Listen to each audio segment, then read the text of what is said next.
Par un nouveau matin ensoleillé, une fille arrive à l'agence de détective Nagumo, se tient devant le bâtiment et sourit légèrement. Les événements commencent avec des sons d'acclamation et d'applaudissements d'une partie de la foule. Et on entend un journaliste dire que le détective junior l'a encore fait, signifiant que ce détective a réussi à résoudre une vieille affaire que la police n'avait pas pu. On voit deux policiers mettre un suspect qu'ils ont arrêté dans une voiture de police. Puis ils montent tous dans la voiture et quittent les lieux. En même temps, on voit un groupe d'hommes et de femmes rassemblés autour d'un jeune détective. Nous entendons le reporter lui demander quelle est son opinion sur cette affaire. Ici, le jeune détective se lève, se tourne vers elle, regarde la caméra, fait un clin d'œil et dit que l'affaire n'était pas assez excitante. Puis il dit « Je rigole ». Nous entendons un téléphone sonner en arrière-plan, et ce bruit réveille brusquement le détective de son sommeil. Il s'avère que tout ce qui précède n'était qu'un rêve où il se souvenait d'événements de sa jeunesse. On voit qu'il est plus âgé que ce que l'on pensait, et voici son présent douloureux. Il répond au téléphone sur son bureau et dit « Agence de détective Nagumo ». Il s'avère que la personne en face de nous est Kichiro Nagumo. Il était un détective célèbre dans sa jeunesse, spécialisé dans l'investigation d'affaires, et il a commencé à perdre son talent pour résoudre des affaires avec le temps. Il s'avère que la personne au téléphone avec lui est le propriétaire, qui lui demande de payer le loyer. Nagumo lui demandait d'être patient avec lui pour quelques jours concernant le loyer et s'excusant auprès de lui. Nagumo se lève de sa chaise et va vers la porte de son bureau. Soudain, il ressent une douleur terrible dans ses vertèbres et tombe au sol. Mais il résiste et doit se déplacer et se relever car il a une mission de surveillance à effectuer, cela fait très longtemps depuis sa dernière affaire, et il doit être entièrement concentré car il n'a pas le droit à l'erreur. Il commence à ramper sur le ventre en utilisant ses mains, s'encourageant à se lever et tendant la main pour ouvrir la porte. Soudain, la fille que nous avons vue au début de l'épisode ouvre la porte et se tient debout devant Nagumo, portant un uniforme de lycée. Nagumo la regarde, mais son regard n'était pas innocent. C'était un regard malicieux. La fille remarqua ce regard malicieux que Nagumo lui lançait et éclata de colère. Elle sortit un bâton ressemblant à une batte de baseball et le plaça devant Nagumo, lui enjoignant de ne pas la regarder comme ça. Mais Nagumo nie lui avoir lancé ce regard malicieux. Regarde intentionnellement, mais elle l'appelle un menteur. Alors Nagumo lui crie dessus et demande « Qui es-tu d'ailleurs ?» Il ajoute « Et si tu es une cliente, je suis désolé. Je ne peux pas t'aider car je suis occupée en ce moment. » Mais elle répond qu'elle est venue le voir parce qu'elle a vu ceci et sort une boîte rouge avec un visage dessus. La fille était surprise et a soudain commencé à chercher et à sortir de nombreuses choses qu'elle avait avec elle. Nagumo se demande combien cette fille porte de choses, et la fille dit qu'elle semble avoir oublié cette chose, mais soudain elle se souvient qu'elle l'avait mise derrière le cou et en sort un papier qu'elle donne à Nagumo. Nagumo lit le papier. Il s'avère que c'est le flyer qu'il avait fait lorsqu'il manquait de personnel dans l'entreprise. La fille tousse ici et dit qu'elle est là pour postuler à un emploi dans sa société. Mais Nagumo refuse de l'embaucher, alors la fille crie sur lui et s'oppose à ce qu'il n'accepte pas de l'intégrer dans son entreprise. Nagumo s'énerve à cause de sa voix et lui dit qu'une lycéenne peut être une détective, et il s'oppose à ses vêtements, disant qu'elle est une fille modeste. La fille lui répond qu'elle n'est pas comme ça. Elle lui explique que ce genre de pensée est très vieux et dégoûtant. Mais Nagumo ne se souciait pas de ce qu'elle disait. Alors la fille le supplie et lui explique que travailler seul est difficile pour lui. Et qu'il doit engager quelqu'un pour l'aider dans son travail. Ici, Nagumo sort un paquet de cigarettes, tire. Il sort une cigarette et l'allume avec son briquet. Il la regarde et dit que être détective est un travail dur et difficile. Un détective doit être inflexible, ne connaître aucune peur et ne jamais succomber à la tentation. Et c'est un travail qui demande un vrai talent. Il la regarde et dit que ce n'est pas un métier facile pour une fille comme elle. Nagumo la regarde de nouveau avec le même regard méchant et malveillant. La fille le remarque, se fâche et lui crie d'arrêter de la regarder comme ça. Elle sort une lance qu'elle avait avec elle et frappe Nagumo avec. Nagumo s'excuse auprès d'elle. La fille lui demande pourquoi il profite de chaque occasion pour la regarder avec ce regard méchant. Nagumo le nie encore et dit que ce n'est pas comme ça. Alors la fille le prévient et dit, peut-être que ce n'est pas comme ça, mais fais attention. Je pratique le karaté, et si tu fais quelque chose de stupide, tu perdras ta tête. Nagumo est surpris par ces mots et lui dit qu'il y a beaucoup de petits boulots. Pourquoi veux-tu être l'assistant d'un détective? La fille est surprise par les paroles de Nagumo, sourit, et répond qu'elle veut devenir détective. Et ici, on entend Nagumo dire, est-ce que c'est quelque chose que quelqu'un portant une lance dirait? La fille explique ici qu'elle a travaillé dur et avec diligence depuis son jeune âge pour devenir détective un jour, et qu'elle s'est même entraînée à la technique de stocker cette quantité de choses qu'elle porte avec elle. Nagumo a objecté à ces paroles et lui a dit que stocker ces choses n'est même pas une compétence, mais la fille est convaincue qu'elle le sera utile et le supplie d'accepter de l'engager. Nagumo parvient à peine à prononcer un mot quand soudain il reçoit un coup de la fille sur le nez, et elle dit, pas besoin de dire ça. Nagumo met ses mains sur son nez qui saigne et reste abattue. La fille lui dit qu'elle est une détective ambitieuse, et elle devine ce que Nagumo allait dire. Elle met un doigt sur sa tête et réfléchit. Nagumo lui demande, tu peux vraiment faire ça? La fille le regarde et lui assure qu'elle peut, lui disant qu'IRL a regardé tous les épisodes de Furuhara d'une traite. Elle pose un doigt sur sa tête et réfléchit. Nagumo lui dit que ça ne marchera pas. Puis, avec un regard malin, elle lui dit qu'il a eu très peu d'affaires récemment. Donc il est fauché maintenant et ne peut pas embaucher de nouveaux employés. Nagumo est choqué par sa prédiction exacte, mais il l'ignore. S'éloigne et lui dit d'embêter quelqu'un d'autre, ce qui la surprend. Puis on voit Nagumo arriver à la gare, tenant une photo d'une fille nommée Takako qui a environ 27 ans. Elle a épousé le client qui a engagé Nagumo il y a environ 2 ans. Mais la suspicion ici est que Takako tient des réunions secrètes pendant ses heures de travail, c'est pourquoi Nagumo la soupçonne. Puis Takako se déplace pendant que Nagumo l'observe, et il commence à la suivre. On voit alors Nagumo la regarder marcher dans la direction opposée, en pensant qu'elle va rencontrer un homme. Nous le regardons la suivre prudemment alors qu'elle entre dans un café. Il décide de la suivre à l'intérieur, mais est surpris de découvrir que c'est un café chic. Il se dit qu'un homme d'âge moyen comme lui ne peut pas simplement entrer seul dans un café aussi élégant, et décide de regarder Takako depuis l'extérieur. Soudain, la jeune fille apparaît et lui attrape le bras. Tu serais sûrement gêné d'entrer seule dans ce café. Je propose d'entrer avec toi en tant que ta petite amie plus jeune. Nagumo la regarde et se voit obligé d'accepter. Lorsque Nagumo et la fille entrent dans le café, la serveuse demande leur commande. Nagumo regarde le menu mais ne peut pas le lire. La jeune fille intervient et commande une boisson étrange à la serveuse. Nagumo crie, c'est trop cher. On les voit assis à une table près de Takako. Nagumo regarde sa boisson et dit qu'il a les dents sensibles. La fille lui demande ce que cela signifie, mais il lui dit que ça n'a pas d'importance. Et lui demande pourquoi il ne cherche pas une autre agence de détectives qui recrute. La fille répond que son bureau est le plus proche de chez elle. Ici, Nagumo dit à la fille qu'il est détective depuis 20 ans, et que ce n'est pas facile d'être détective. La fille fait remarquer qu'il est là pour surveiller cette femme, c'est-à-dire Takako. Nagumo le confirme. La fille demande si c'est à cause d'une liaison, et il répond oui, expliquant qu'il la surveille de près parce qu'il s'attend à ce qu'elle rencontre quelqu'un d'important. La fille est choquée par la manière évidente dont il la surveille. Comment un détective aussi habile peut-il être aussi évident? Ils vont se faire attraper. Nagumo explique qu'il vieillit et que sa vue baisse, alors que peut-il faire? La fille lui crie dessus et lui dit de porter des lunettes correctrices. Takako les entend et regarde dans leur direction. À ce moment-là, la jeune fille s'en rend compte et dit à Nagumo que la femme se méfie d'eux. Pour détourner les soupçons, la fille prend un morceau de glace et le met dans la bouche de Nagumo, comme s'ils formaient un couple, mais Nagumo proteste que ses dents sont sensibles. La fille insiste pour qu'ils évitent toute suspicion. Pendant ce temps, on voit Takako qui les regarde et murmure que si c'est un couple. L'écart d'âge est énorme. La fille regarde Takako et réalise que son plan a fonctionné. Nagumo lui dit de ne pas s'énerver ainsi parce que Takako ne pourra pas les deviner si facilement. La fille le fusille du regard et lui dit que s'il n'était pas là pour elle, il serait mort maintenant. Nagumo est surpris par ses paroles et lui demande pourquoi. La fille continue, expliquant qu'aujourd'hui, avec un petit smartphone, on peut envoyer des photos partout dans le monde.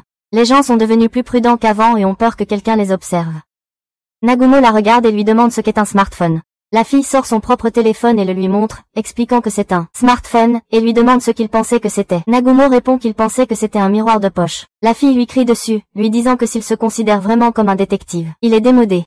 Nagumo prend le téléphone, le regarde, et marmonne que les temps ont changé. La fille continue, lui disant qu'elle regardait Nagumo observer la femme, et souligne qu'il suit encore les gens en les observant avec de la nourriture à la main, ce qui est très à l'ancienne. Nagumo est surpris que la fille le suivait et demande si elle ne l'était pas. Embarrassée de suivre un homme d'âge moyen. La fille lui dit qu'elle est lycéenne. Nagumo ne sait pas ce qu'est le lycée.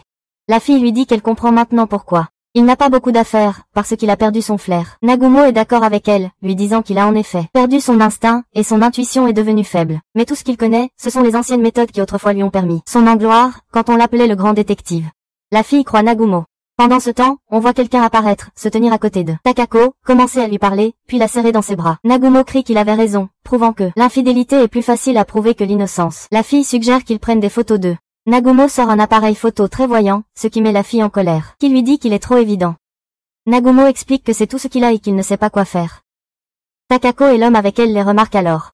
La fille agit rapidement, sort son téléphone et prend un selfie avec Nagumo. Mais quand ils arrivent au bureau, on voit que la photo montre Takako et l'homme avec elle en arrière-plan. L'homme qui a embauché Nagumo est choqué par l'infidélité de sa femme. Puis on voit l'homme payer Nagumo et partir. La fille demande à Nagumo de la laisser être son assistante, mais Nagumo refuse. La fille se fâche et fait remarquer qu'elle l'a beaucoup aidé. Nagumo lui dit que c'est vrai, alors il lui donnera un bon pour visiter son agence. À tout moment, en expliquant qu'il est trop tôt pour qu'elle soit son assistante. À ce moment-là, la fille arrache la veste de Nagumo et lui dit que c'est son salaire pour la journée. Nagumo demande à la fille ce qu'elle pense de son premier travail. La fille répond qu'il manque un peu d'excitation. Nagumo est surpris par sa réponse. La fille explique qu'elle plaisante. Nagumo est encore plus surpris et demande si elle le connaît. La fille le quitte et s'enfuit. Nagumo l'appelle, lui disant qu'il ne connaît pas son nom. La fille le regarde et lui dit que son nom est Mashiro. Nagumo lui conseille de faire attention sur son chemin. Soudain, il ressent de nouveau une douleur dans le dos et tombe par terre. Mashiro revient vers lui et lui dit que c'est lui qui doit faire attention. Un autre matin au bureau de Nagumo, nous voyons Nagumo et Mashiro crier tout en tenant des photos d'un chat en disant « Non, pas ce chat ». Devant eux, une dame leur dit que c'est un autre chat. Nagumo remarque cela et regarde Mashiro, lui demandant ce qu'ils font avec ce chat. Mashiro suggère de faire de ce chat le chat de l'agence, Cerbère.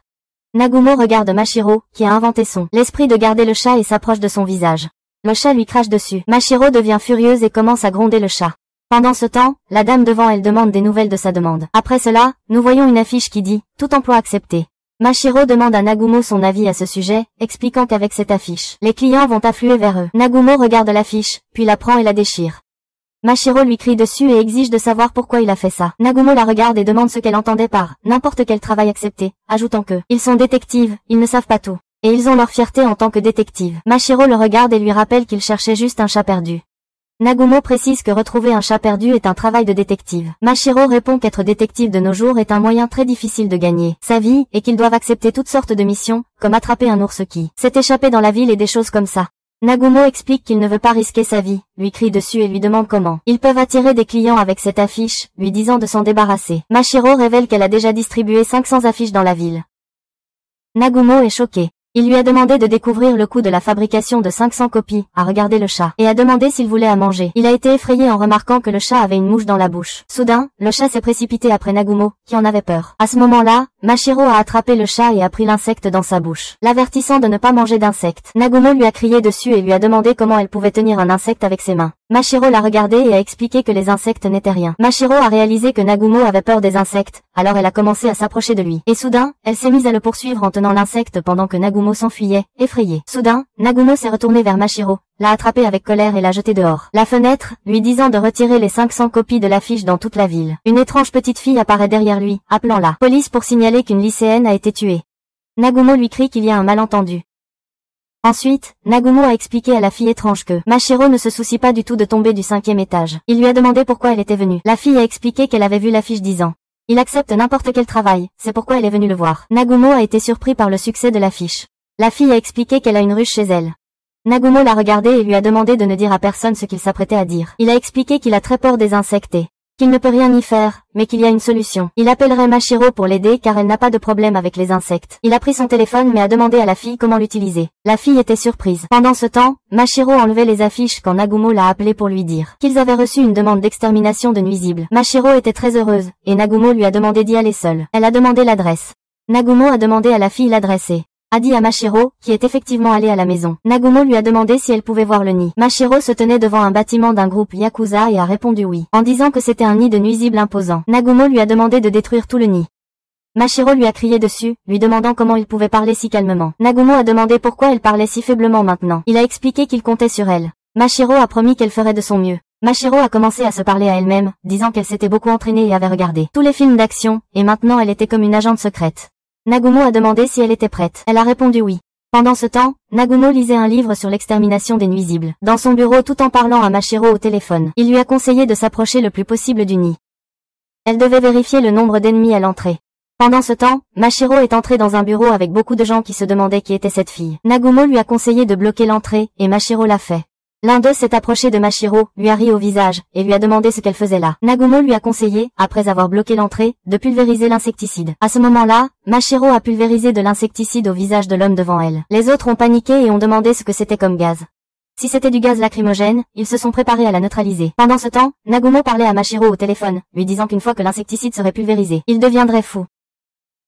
Il lui conseilla d'être prudente. Les gens commencèrent à attaquer Mashiro. Elle évita leurs coups et riposta. Pendant ce temps, Nagumo lui conseillait de se méfier des piqûres d'insectes. Puis, quelqu'un braqua une arme sur Mashiro en disant qu'il allait en faire une ruche. Nagumo fut surpris d'entendre cette voix qui lui semblait familière. Il entendit des coups de feu. Mashiro se cachait des tirs et se préparait à attaquer.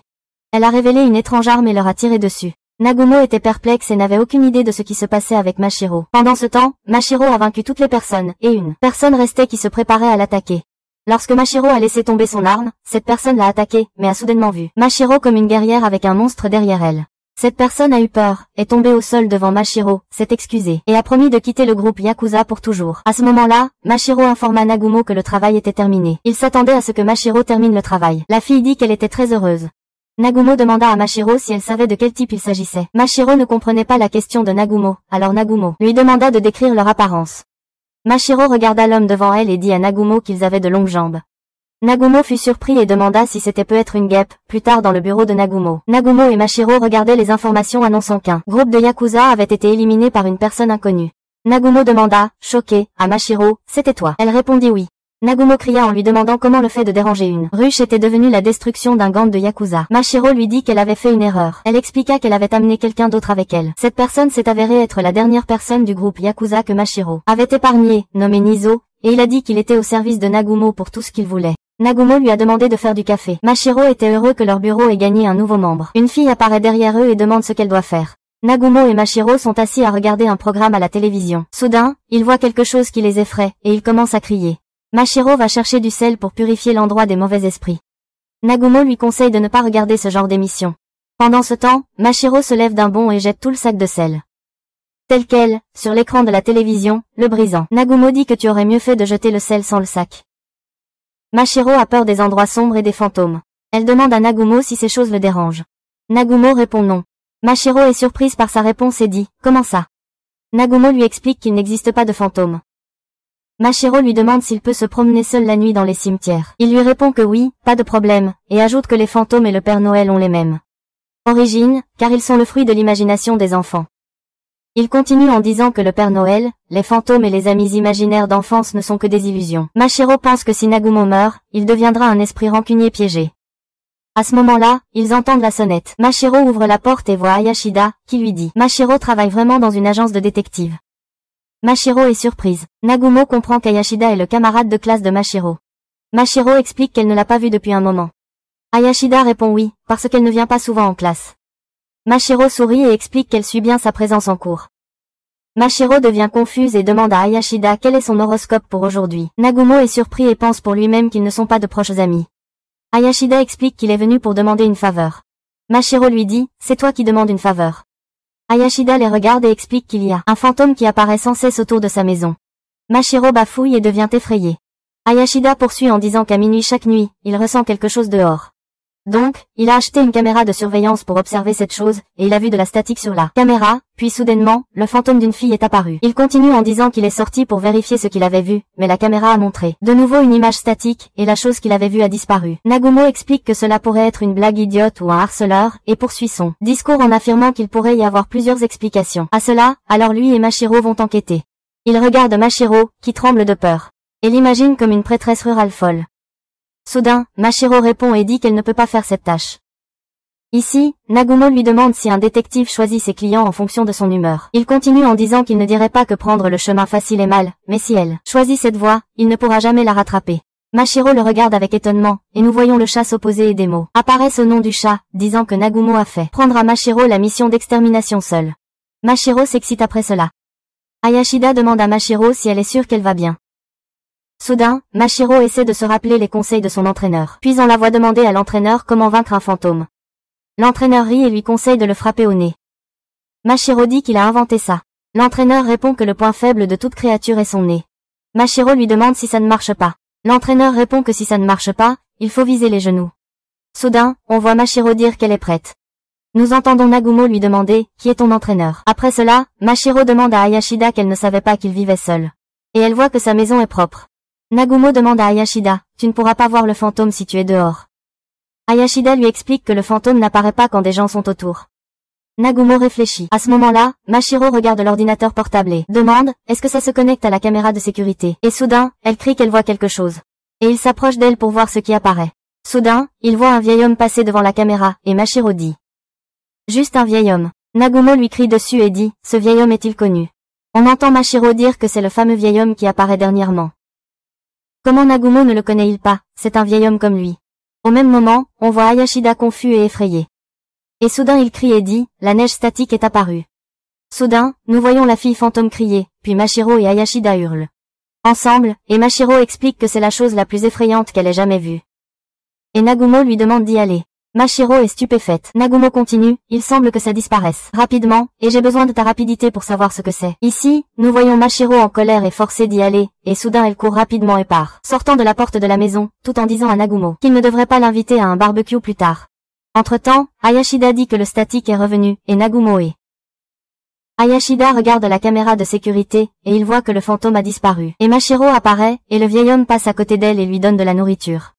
Et nous entendons Hayashida dire qu'elle mange la nourriture, et Nagumo dit qu'elle ne devrait pas accepter de la nourriture de gens comme ce vieil homme. Le lendemain, nous voyons Mashiro se préparer et dire qu'aujourd'hui est le jour. Elle va attraper le fantôme, et le fantôme apparaît sur l'écran de surveillance. Et Nagumo lui demande d'aller le chasser, et Mashiro s'élance rapidement, et nous voyons Mashiro dehors en criant que le fantôme a disparu. Au 5e jour, nous voyons Nagumo dire qu'il est là, et nous voyons Mashiro courir et sauter pour attraper le fantôme, mais le fantôme disparaît aussi. Et Mashiro est déçu. Au 7e jour, Nagumo et Hayashida sont assis devant l'écran de surveillance, et ils regardent Mashiro, qui jure au fantôme qu'elle va casse-lui les jambes pour qu'il ne puisse pas courir quand elle l'attrape. Nous voyons Nagumo expliquer que Mashiro devient plus rapide à chaque fois, mais elle disparaît avant qu'elle ne l'atteigne, et que cela n'apparaît jamais si elle se cache et attendent. Hayashida lui répond et dit qu'elles sont un peu coincées. Nagumo le regarde et lui dit « Tu as l'air très satisfait, compte tenu de tout ça. » Hayashida devient confus ici et le nie. Nagumo l'avertit que la statique est apparue. Soudain, Nagumo appelle Mashiro et lui demande de passer cette fois par la fenêtre. Hayashida devient confus, et Mashiro saute à travers la vitre et explique que le fantôme ne s'attend pas cette fois à ce qu'elle prenne un raccourci. Hayashida est surpris. Nagumo remarque que Mashiro devrait apparaître devant la caméra. Mais il ne voit que le fantôme, et regarde Hayashida en lui demandant « Qu'est-ce que c'est ?» Hayashida répond qu'il n'en a aucune idée. Nagumo explique que Hayashida est ce fantôme. Hayashida est surpris ici et lui dit « Je suis là ». Nagumo explique qu'Hayashida portait les vêtements du fantôme auparavant et qu'il a enregistré ces scènes, et qu'il rejouait l'image d'origine avant l'arrivée de Mashiro. Pour qu'il ne découvre pas que c'était un enregistrement. Hayashida est agité et lui dit « Où est ta preuve ?» Nagumo lui demande de ne pas s'énerver, et lui explique qu'au moment où il regardait la caméra, il contrôlait la télécommande dans sa poche, et cela suffit comme preuve. Hayashida lui demande quand il a découvert son truc. Nagumo répond que c'était la première fois, au moment où le fantôme a disparu. La lumière de l'homme âgé était visible. Hayashida lui demande pourquoi il a fait semblant de ne pas savoir. Nagumo explique qu'il voulait connaître la raison et la découverte dans les jours précédents. Et la raison est qu'il est impressionné par Mashiro et a remarqué son plaisir à passer du temps avec elle, et d'après ses expressions faciales. Les fantômes étaient la dernière chose à laquelle il pensait, alors il a créé ça. Une histoire pour avoir une raison de la voir et lui a demandé s'il avait raison. Hayashida dit non. Nagumo continue, que Nagumo l'a déjà fait auparavant, qu'il a emprunté un lecteur MDA. Une fille puis lui a dit qu'il l'avait perdu, pour qu'elle vienne avec lui dans sa chambre. Et cherche, mais il découvre après qu'elle l'a aussi volé, et il a été choqué. Hayashida s'effondre ici et admet que Nagumo a raison et qu'il a en fait créé cette histoire pour Mashiro et le supplie de lui pardonner en pleurant. Nagumo lui demande s'il connaît Sherlock Holmes. Hayashida répond oui. Nagumo poursuit en disant que dans l'un des livres, et il y pensait, il a dit qu'il ne se souvient pas de ce qui est arrivé dans l'un des livres. Nagumo continue en disant que Hayashida devrait arrêter de tergiverser et lui parler de ses sentiments pour elle, et qu'il peut payer ses frais quand il le pourra. À ce moment-là, Mashiro entre dans la scène, et Nagumo lui explique qu'Hayashida veut lui dire quelque chose, mais ils sont surpris que Mashiro ait attrapé un vrai fantôme, et Nagumo et Hayashida paniquent, et Mashiro leur conseille d'apporter immédiatement un sac de sel. Dans le bureau, nous voyons Mashiro incapable de trouver son pudding dans le frigo. Elle va donc voir Nizukin, qui transpire, et lui demande s'il a mangé le pudding. Il le nie, l'air troublé, mais soudain ils entendent aux nouvelles que le détective Nagumo a été arrêté pour vol de sous-vêtements. Mashiro n'y croit pas. Elle lui dit de chercher un autre mensonge, mais elle est choquée quand elle voit sur des nouvelles d'une photo de Nagumo qui a été arrêté pour vol de sous-vêtements. Au poste de police, on entend quelqu'un dire « Tu as bien grandi, Kichiro ». Nagumo répond « Tu es aussi devenu vieux, inspecteur Mimizaka ». L'inspecteur lui demande de l'appeler comme avant. Il se souvient qu'ils étaient autrefois d'excellents partenaires détectives au lycée. Mais maintenant l'un est un humble fonctionnaire. Et l'autre est un voleur de sous-vêtements.